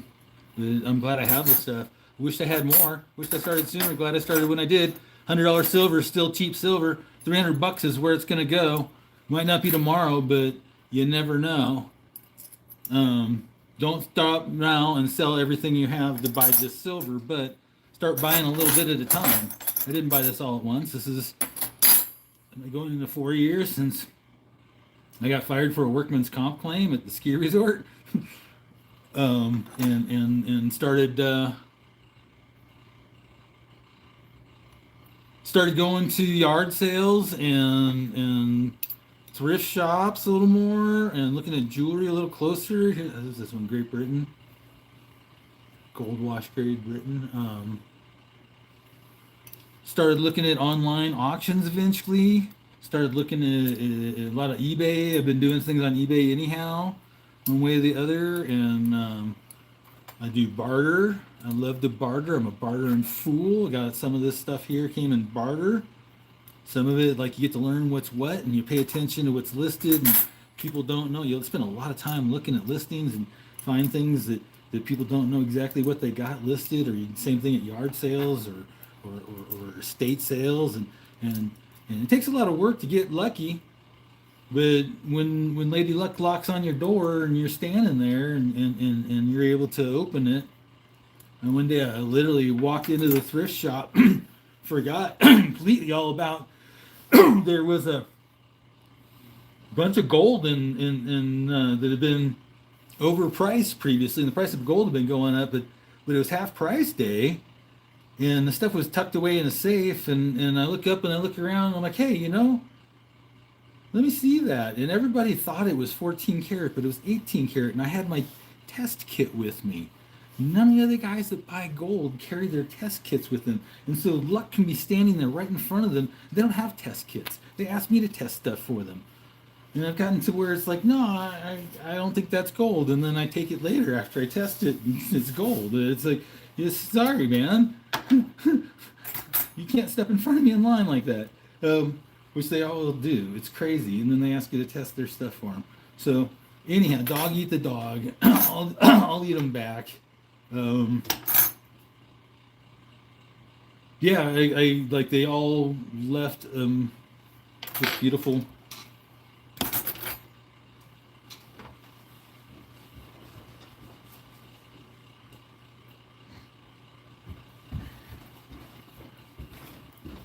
All the other gold buyers.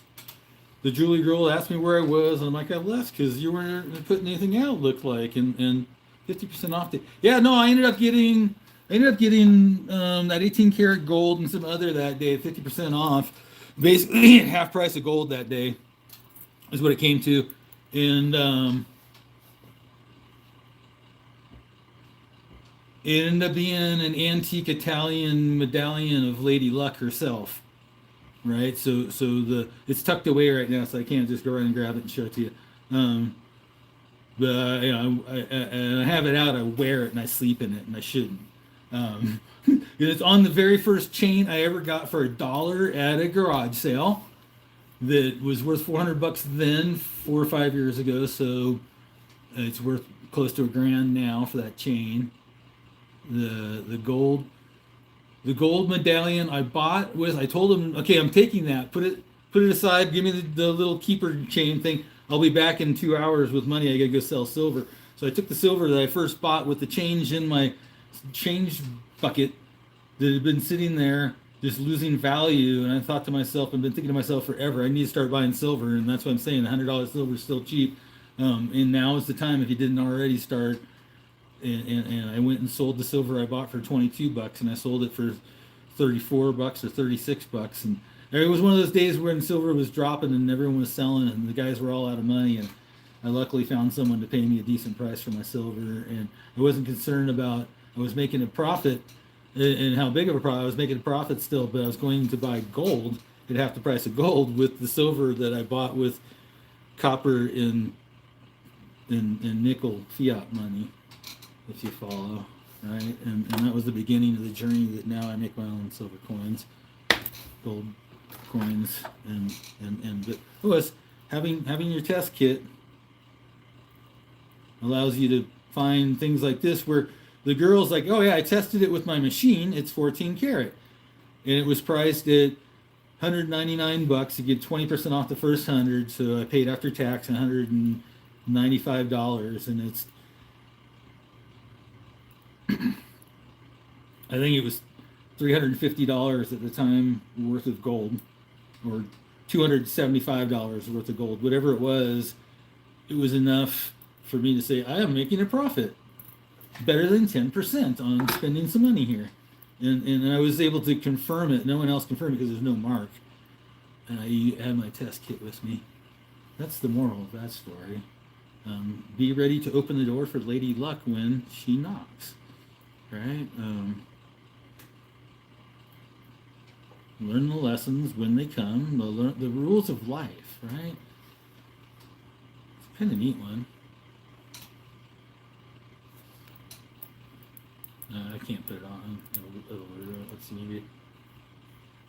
I've got a dolphin pendant. It's kind of cool. I used to, grew up working on fishing boats. It's kind of, I love the dolphins. Tim, what's up, man? I almost quit twice and I just keep going. Welcome here. Look, you didn't see my gold coin unless you rewind, so there it is. And I gotta redo this one because there's little white spots. See one right there? I think I missed some silver. It might be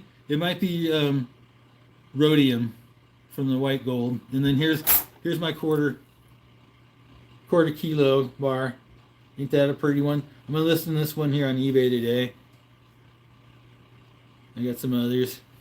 It's got a serial number. Bada bing. Oh boy. Cha-chum, cha-chum, cha-chum. All right, we'll do this.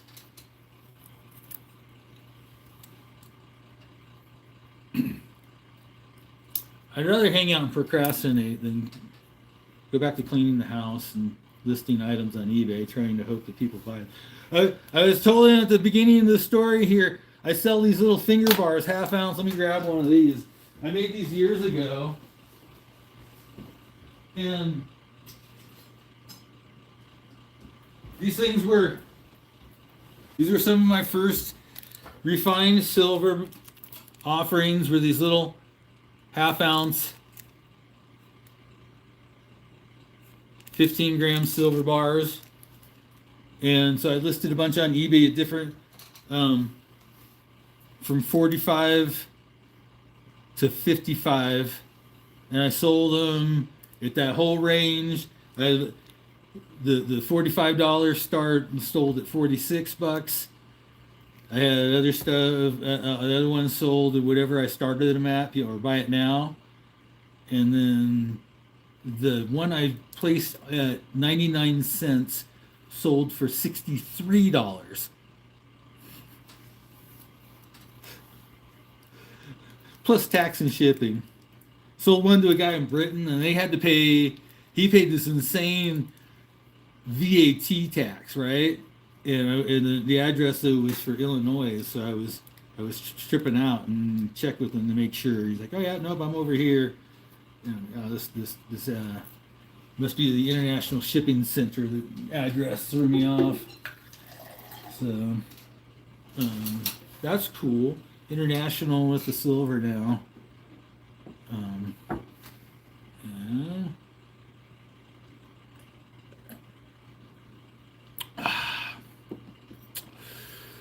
Yes.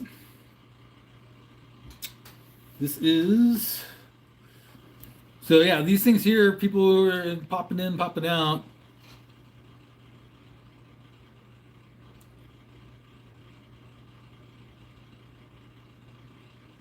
Yeah, we're over here on my personal channel. I've only got.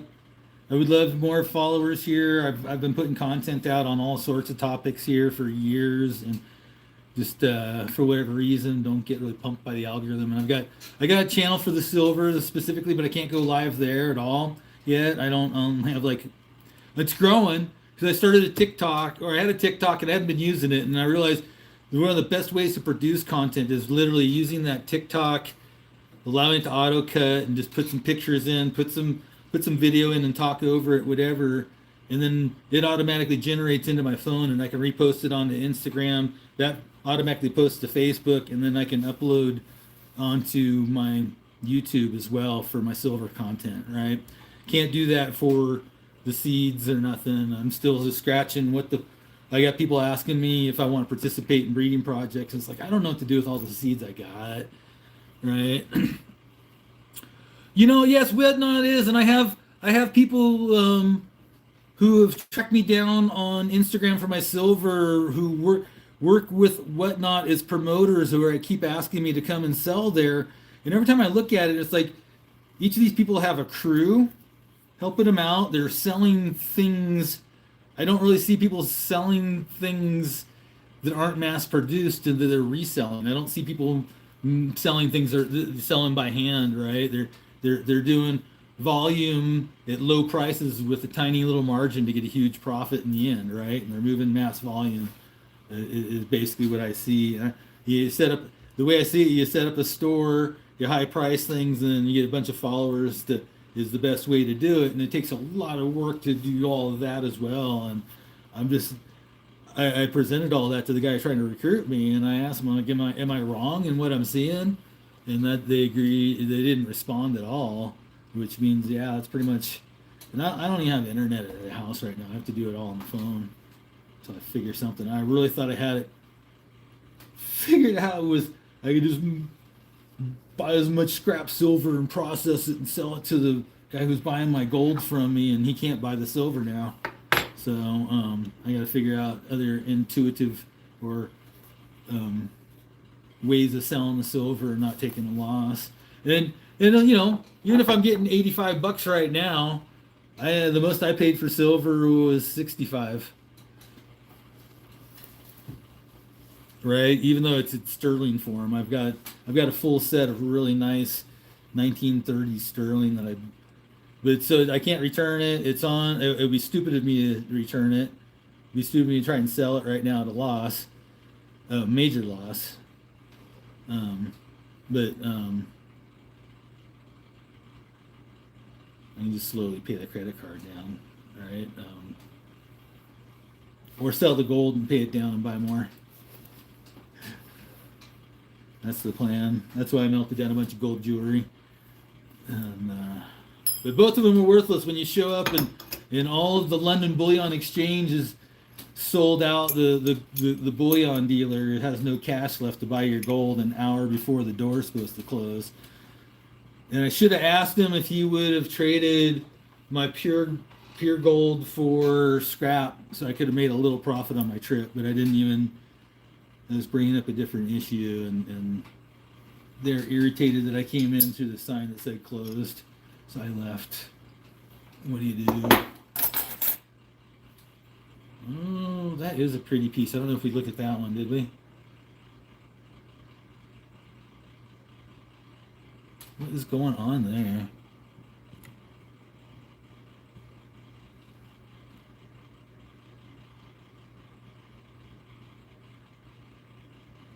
That's pretty cool. What's the back got going on?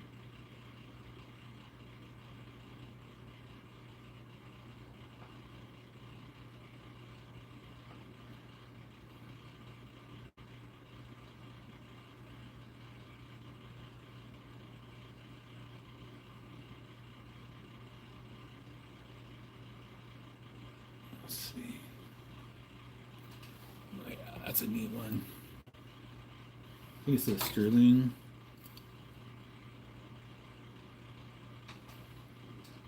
I have my owl right here. Don't have my owl. Yeah, that says sterling. It has the anchor.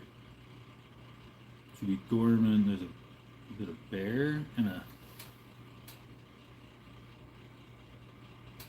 W, so maybe it's a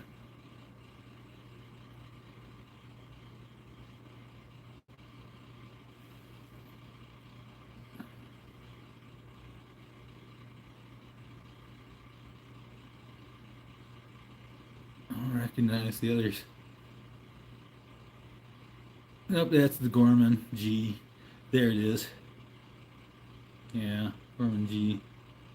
And then a lion. Basant. Alright. We're almost to 2 hours. I gave up twice and came back alive. Okay, so more cool stuff there. I don't know if we look at this one. I don't even know.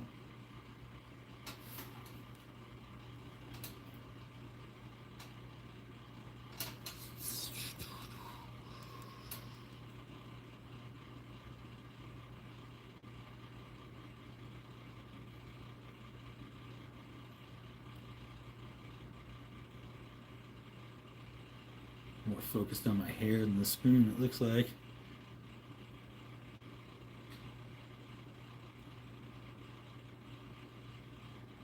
This is Canadian.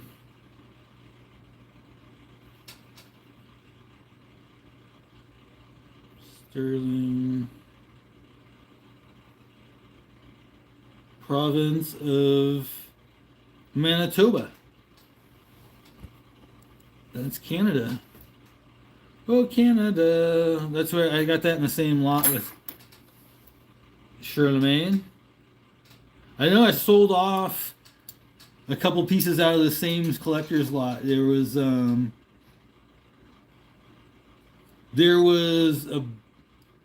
black kid eating watermelon from New Orleans.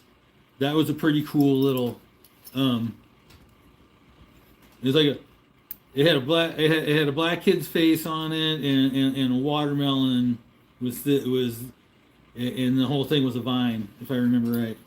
I sold that soon after I got it for basically the price of the whole lot of silver. I sold it at the low end offered on eBay to a gal who helped me do my yard sale last spring. It was a great deal all the way across the board. You know what I mean? You know what I mean? Right. Boop, boop, boop, boop, boop. Let's try this again without choking to death.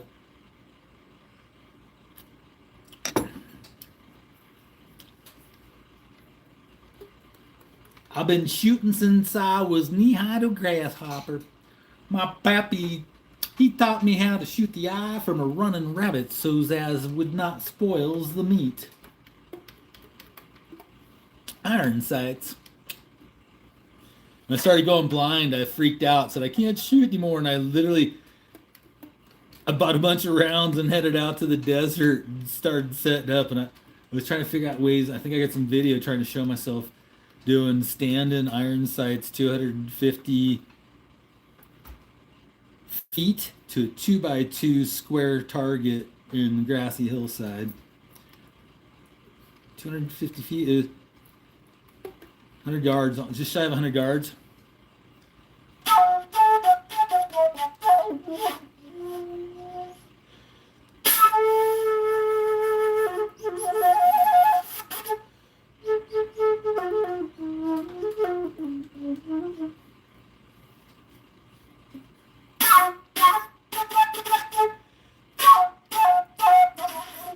Again, anyone who would forego any freedoms for a sense of security deserves neither. All right, Mr. Franklin.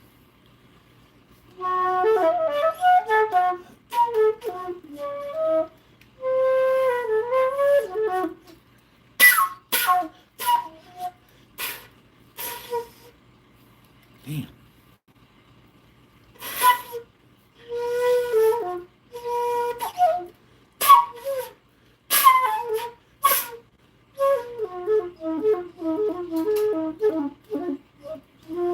It's not doing the thing I want it to do. That's got more to do with me than it. I don't know how to do this at all. I just pretend like I know how to play.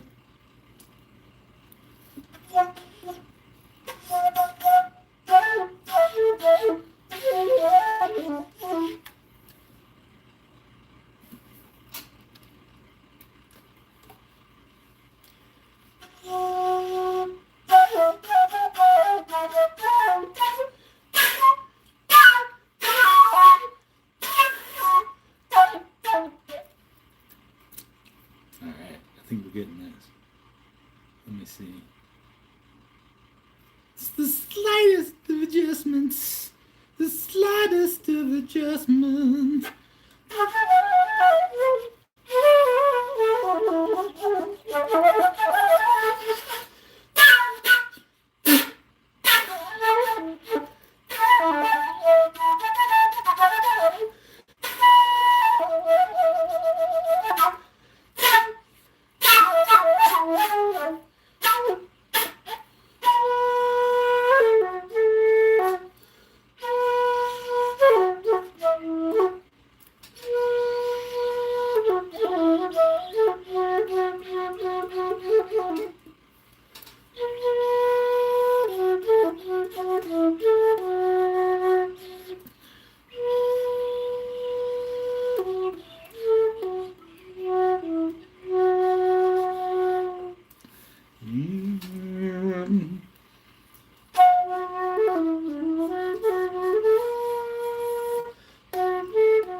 Alright, that's it. End of show. 2 hours have elapsed from the beginning of this clown show. Appreciate you for clowning in with me. Tune in next week, next channel, same bat. You know what I'm saying. On the flip side, check it out. Peace on you. Go out in the world, make it a better place with the meat suit you was born to do it in. Thanks for being an Oli fan. Cancel.